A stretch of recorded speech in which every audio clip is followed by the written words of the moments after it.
welcome to the medical report. Our topic for this session is an orthopedic surgeon's approach to the disorders of the spine. And our guest speaker today is Dr. Mark Tantorski, who is a spine-trained orthopedic surgeon. So we're very pleased to have someone who specializes in spine surgery as an expert. So thank you for joining us. Thank you, Dr. McKay. Pleasure to be here. Now, Mark is a member of the Chester County Orthopedic Group, and we've had several of his associates here before. So this about completes that group of people, and the entire gamut of orthopedics I think will have been covered by the time you finish today. So that'll be great. What we'd like to do is to just give our viewers an overview of the disorders of the spine that would be of particular interest to them. So could you tell us a little bit how, in your mind, you classify disorders of the spine, and how you think as an orthopedic surgeon when a patient comes in? Okay. So first of all, pain in the spine, whether it's the neck or the back, is a very common clinical entity, which over 80% of people through the course of their life actually have back pain or neck pain. When we look at it, individuals usually come in. We determine whether or not they have neck pain or back pain, and oftentimes the individual comes in sent in from a primary care physician who has seen them and evaluated them. When we talk about the different disorders of the spine, depending upon the region, whether it's the cervical, thoracic, or lumbar spine, we first get a history and talk about what the presenting symptoms are. So individuals may have, whether it's the neck or the back, they may have pain confined to that area, or they may have pain that radiates into their arms or into their legs, or they may have symptoms such as numbness and tingling. And then based on those findings or the subjective history that we get from the individual, we then start to go through an evaluation. So what we're saying here is what you say to your doctor is very, very important, because you're telling us what's wrong with you, basically, maybe not diagnostically, but they're the only clues he's going to get in his physical evaluation. I would agree that the history is absolutely of critical importance to kind of get a timeline of how long the individual's had their symptoms, as well as if there was something that led to the onset of that pain. So it's extremely important. So following that, then you go through a complete physical evaluation, physical diagnosis, and this is before you do any tests. Correct. Right? So, and I think, again, along with the history, the physical examination is extremely important because that clues us in as to what might be the factors causing whatever symptoms the individual have. So we go through an extensive physical examination, which includes having the individual walk back and forth in the office, and then it also have them go through different movements, whether it's their neck or their back, and then we check things like reflexes, sensation, and then muscle strength. So when he's sticking you with a pin, he's not trying to torture you. He's just trying to see whether you have sensation or not. And that's important, because that leads into now what some of the diagnostic studies that he might order. And oftentimes people need to know how the orthopedic surgeon views the use of these diagnostic studies. So could you explain the difference in the different, we call them imaging studies? Sure. Yep. So again, the history and physical really is, as far as I'm concerned, the most important component of the evaluation. Once we have that completed, then we usually get basic x-rays. Although over the course of my training, oftentimes we see individuals that come in and they'll have an MRI right off the bat, which is extremely helpful in most cases. However, plain x-rays do give us a lot of information. Plain radiographs of the neck or the spine show not only bony structures, which most people think, okay, is there a fracture or is something not in the position, but it also allows us to see the spaces between the bones, and that when you're talking about the spine is extremely important. So general x-rays of the neck or the spine are the first line that we take with diagnostic imaging. So how do x-rays differ, for example, and when would you go from an x-ray to, for example, an MRI or even a CAT scan for that Sure. matter? Yeah. So as we said, x-rays will show the bony structures very well, but it's also two-dimensional. So what we do with an MRI, once we have the physical exam completed and we take those findings and we want to look at other structures, for instance, muscle, ligaments, joints, tendons, and in the case of the spine, intervertebral discs, MRI allows us to see that much better. Perhaps on that little model you have there, you could show what you mean by an intervertebral disc. Sure. So this is a side view of the lumbar spine. And the lumbar spine is made up of 7 bones called vertebrae. And then you have your tailbone, which is called the sacrum. And you can see the different bones. And in between the bones, there's what's called an intervertebral disc. On the back side of that, you have a hollow canal, which has a tube with fluid in it. And within that tube are the nerves that come out and actually provide sensation and the ability to move in your legs. So when we look with an x-ray, it gives us good visualization of these bony structures. And also, it can show the space here between there. However, what it doesn't show, which is helpful with the MRI, is over time, these different discs start to collapse. And you can see that better on MRI. An MRI is more three-dimensional, so not only can we look at it from a side view, but we can also look at it from top to bottom views. And that will allow us to see the disc as it starts to collapse, pressing back on some of those nerves. So would it be reasonable to say that sometimes the two studies are complementary? They are. Yeah. They are. Yeah. I will say, oftentimes, when individuals come in with pure back pain, and it's new in nature, that x-rays are usually sufficient, and we oftentimes don't need to get an x-ray unless the problems persist for an extended period of time, in which we'll reevaluate them, and that may trigger us to get the MRI. Okay. So let's go into some of the disorders that we run into here in our age population, and we of course have athletes here, so we have some sports medicine. We have terrific tennis players and golfers and so forth, and they're a very active community. But a lot of us also have the old degenerative disorders and things that happen, and besides falling over our dogs and breaking our legs, everything else is usually age-related. So tell us a little bit about the disorder often known as a spinal stenosis. Okay, so I'll take a step back and say, no fear, because once you hit the age of 30, the degenerative process starts. So whether you're 30 or 60 or 80, that process is in continuum. So what happens is, and this is a spectrum of wear and tear that happens in the spine.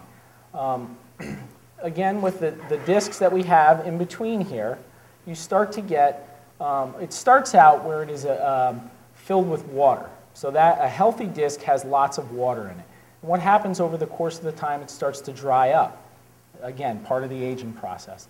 And when that does, you start to get small cracks, and these cracks start to move out. And what that leads to is it leads to an overall flattening of the disc, and that essentially is disc degeneration. And so that's what basically the stenosis is. Now the herniated disc is different from the spinal stenosis per se. Correct. Correct. Okay. So with that degenerative disc disease, you start to get flattening, and what will happen is in the back part of the spine, where that canal is with the fluid, you start to get narrowing. In addition to that, on the back side, you also have what are called facet joints. They're joints that allow your spine to move. Those also start to degenerate, just like an arthritic knee or an arthritic shoulder. That also contributes to spinal stenosis, which is part of that whole spectrum of narrowing, which is different from an acute herniated disc. So with an acute herniated disc, it's not the overall process of the disc flattening and bulging, but it's those cracks that I talked about a little bit earlier. Some of the material from the inside pushes its way out. Now, there's also a term that is thrown around a lot, and it's sciatica. Could you explain what sciatica means? That's true. It's a very general term. What it means is that you have nerves, as they come out of the lumbar spine, they track down your legs into your feet. And again, they provide sensation and the ability to move your legs. When you get irritation to those nerves, which cause symptoms down into your leg, that is what the general term sciatica means. And it's named after what? Sciatic nerve? Sciatic nerve. Okay, correct. so the sciatic nerve's getting pressed. That's it. All right. So that then you've gone through a distinction of you know, a narrowing and a disc coming out, a nerve getting pressed. Tell us now what happens when somebody has a compression fracture. Okay. Yeah, and this is actually a big problem and very prevalent in this country. There's about 10 million people in this country that have osteoporosis, which just means thinning of the bones. And it's a consequence of getting older. It is more prevalent in women. About a little over 3/4 of those 10 million people are women. And that can lead to weakness in the bone. When you have weakness in the bone, whether it's usually in the lumbar spine or the level above, which is called the thoracic spine, you get weakening in this large vertebral body. And what happens is, with some sort of event, and it doesn't have to be a major traumatic event, you get compression of the vertebral body itself. And that is what a compression fracture is. And sometimes it's a simple move, isn't it? That's it. Yes. Mm-hmm.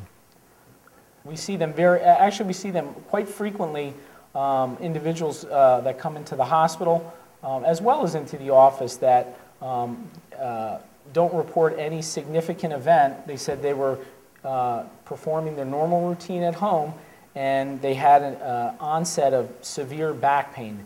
And this is one instance where the pain is really localized to the back with this. Unless the compression fracture collapses so much that it presses on the nerves, but usually this is the type of pain that's really confined just to the back, and you don't get any of those symptoms that radiate down into the leg like sciatica. Yeah.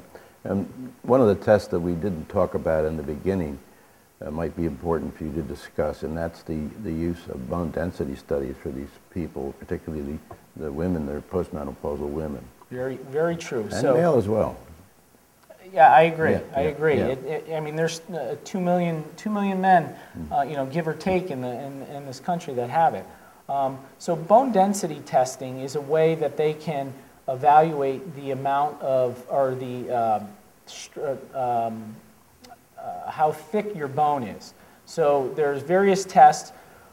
In the orthopedic world, by the time we see individuals with osteoporosis, it's usually those tests have been ordered, and the primary care physicians, your regular family doctor, are really good about ordering those tests.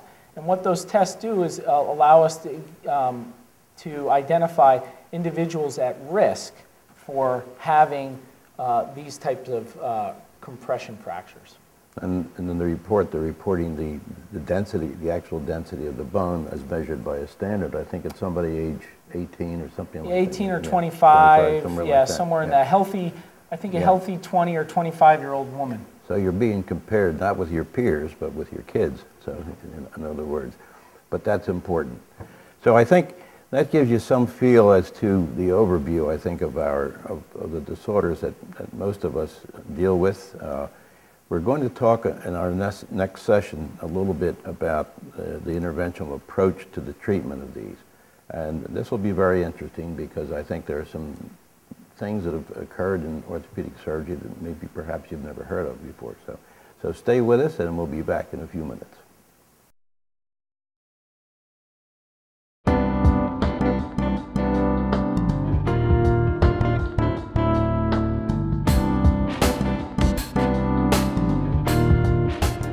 Welcome back to the medical report. We are going to continue with our discussion of an orthopedic surgeon's approach to back disorders. And again, our speaker is Mark Tantorski, who is a trained orthopedic surgeon with a special training in spine surgery. So again, we thank you again for being with us. We just went through some of the disorders that happen to people as they get older, and some of the tests that are available to help diagnose that. We're going to talk a little bit about the therapeutic approach to these disorders now, and the distinction between when do you do a surgical approach versus just a non-surgical or conservative approach. So perhaps you could tell us a little bit about that. Sure. So treatment for spinal disorders widely varies in terms of the spectrum. It can be from as simple as activity modification to taking some over-the-counter medication to prescribed medication, and then you work your way through the spectrum, which includes physical therapy, perhaps epidural steroid injections, and ultimately to surgery. Surgery itself, there's a wide range of procedures that can be performed, from minimally invasive procedures all the way to very large complex procedures. Now, some of these non-surgical, or what you might consider to be non-invasive approach to treatment, what are some of these physical therapies? Is there manipulative therapy? Is there just physical therapy? Or what? There's so many options that you hear. What are really legitimate options? So, bottom line is non-surgical or conservative management really should be the first choice. There are very few indications for emergent surgery where you bypass those other options. In terms of medication, we'll start with that. Something as simple as over-the-counter ibuprofen. Again, you should always check with your doctors to make sure that it's appropriate for you to use. Something like that can help with an inflammatory type process. And then taking you through physical therapy, which you had mentioned, can help for a number of reasons. Oftentimes, spinal disorders, the extent of the problem is related to a number of issues, one being muscle strength, also flexibility. So there's no specific conservative therapy regimen that has been found to be better than others. And in certain instances, things like manipulative therapy may be appropriate. But general strengthening, flexibility, and actually education on postural mechanics and body mechanics for lifting are the most appropriate types of non-surgical interventions. So we should use our muscles as a splint, is that right, in some cases? Correct. That's a good way to look at it. Build them up to strengthen ourselves. Now, when we find that these conservative measures have failed, and I know we can't do every procedure, but can you tell us a little bit about some of the minimally invasive procedures that are available? For example, somebody has a herniated disc. I think we'll use that as an example. How do you approach that? So we'll talk a little bit about, because we talk about minimally invasive, and that's a new term within the spine surgery, relatively new term within the spine surgery world. But even before that, there are procedures such as epidural injections, which can deal with some of these problems. For instance, if you have irritation on a nerve root, so we'll use the spine model again. As the nerve roots come out between each of those vertebral bodies, those can get irritated or compressed. And using X-ray and medication, you can actually inject in and around those areas to help decrease the inflammation, irritation, and that helps take care of pain. Now, there's criteria depending on how severe the process is in the spine that will determine the effectiveness of those sorts of interventions.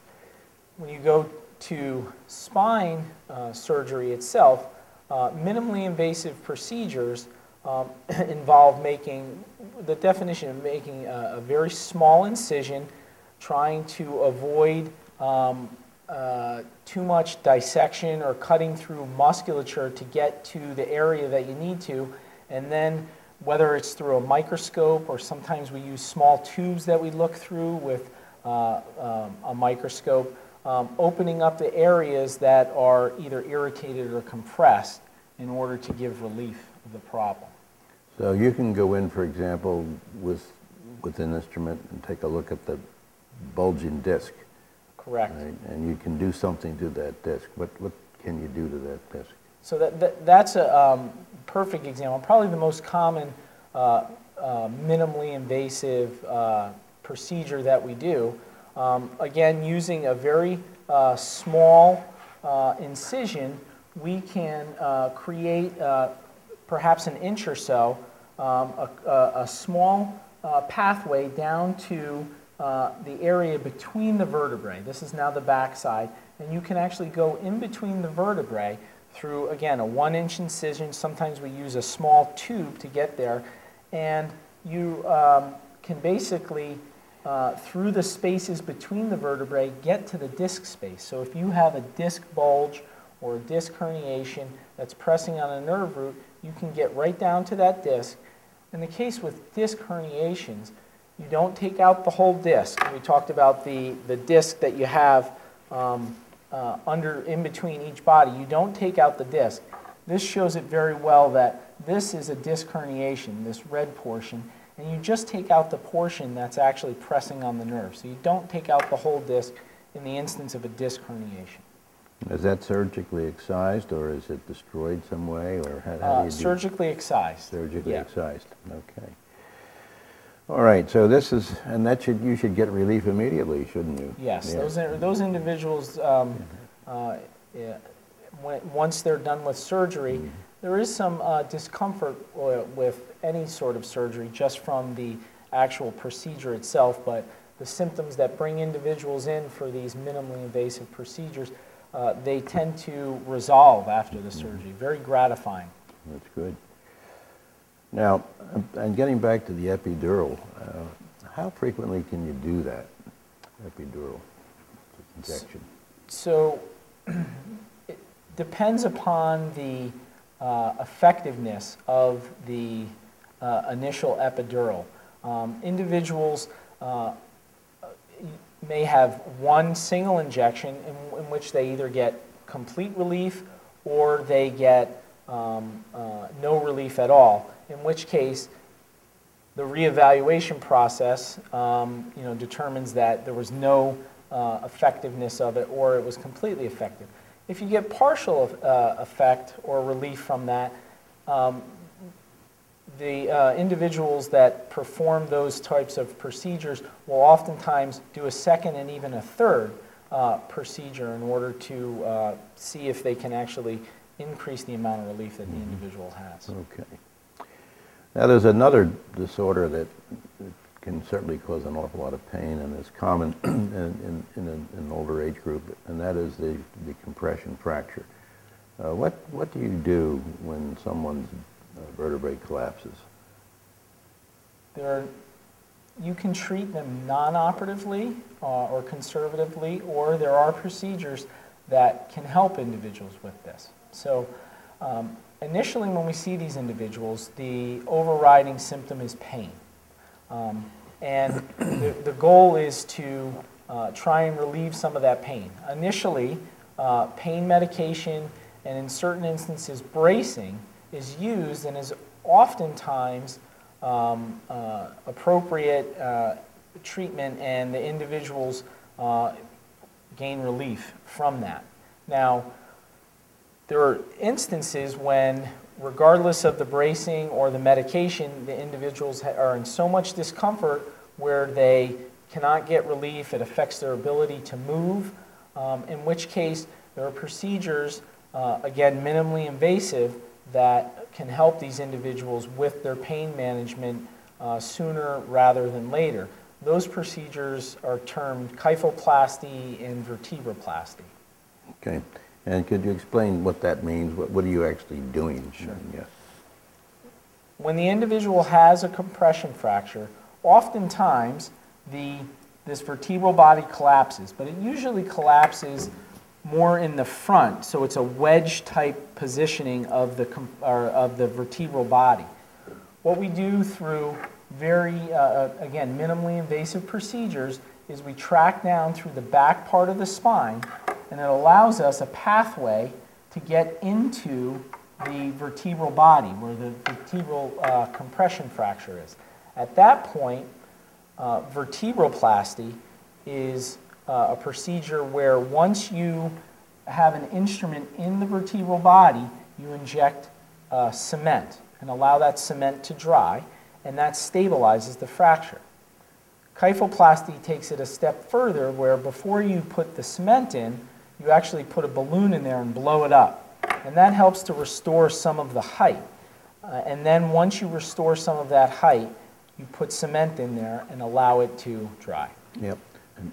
And again, that apparently has relief rather quickly as well. It's dramatic. Yeah. Okay. So for you chemists out there, the cement is methyl methacrylate. One of the things that we hear about in spinal stenosis is that people continuously, they're not getting formula, they're not getting relief. And now they're advised to have laminectomies sometimes. That is true. A lot of it is dependent upon Right. The symptoms. Especially with spinal stenosis, individuals oftentimes will find themselves gradually leaning forward, because what that does is it allows to create extra space in an area where the space is narrow. And oftentimes one of the hallmark symptoms is people say, when I go out into the community or I go shopping, I have to lean on a shopping cart in order to get relief. And what that does is it allows more space in there. When you get to that level where you can't get relief other than leaning forward, that's when those diagnostic imaging, the MRI comes into play, and that will tell you exactly how narrow that is. If it is significantly narrowed, you can do a procedure called a laminectomy, which is basically removing the back part of the vertebral, of the vertebrae to allow for more room for those nerves to either come down or to exit. Yep, and this of course is a more aggressive approach to management. It is. Isn't it? And the average person is, what, in a hospital for a while with that? Well, Yep. it depends. It depends on the number of levels, the health of the individual, other medical problems. And so once you perform the procedure, they're obviously monitored in the hospital. And really, when I have people that I perform this procedure on, it actually comes down to 5 basic things. Is their pain under control? Are their vital signs stable, meaning is there, they don't have a fever, their blood pressure's okay? Are they, is their GI tract working okay? That's a big problem with spine surgery, so we make sure of that. Are they safe moving around? And are their blood levels, which we can check with labs, are those okay? Once that criteria is met, they can go. That's good.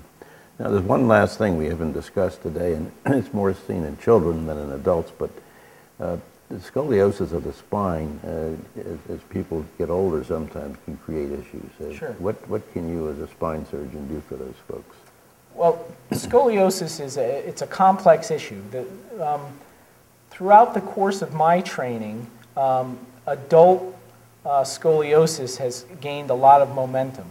And that can be from a number of reasons. There are individuals, oftentimes when we see it in children, it's idiopathic in nature. That means that we don't know why a child's spine has curved the way it has. And that's the majority of those types of problems. As individuals get older, though, that degenerative process that we talked about at the beginning can lead to curvature in the spine. And ultimately, that can lead to all sorts of symptoms, pain, sciatica, a number of different symptoms. But that is primarily due to the degenerative process, which is different from children. And depending upon the symptoms, ultimately will determine what we do with those individuals. So I think we have a pretty good synopsis of spine surgery. We thank you very much for this informative session.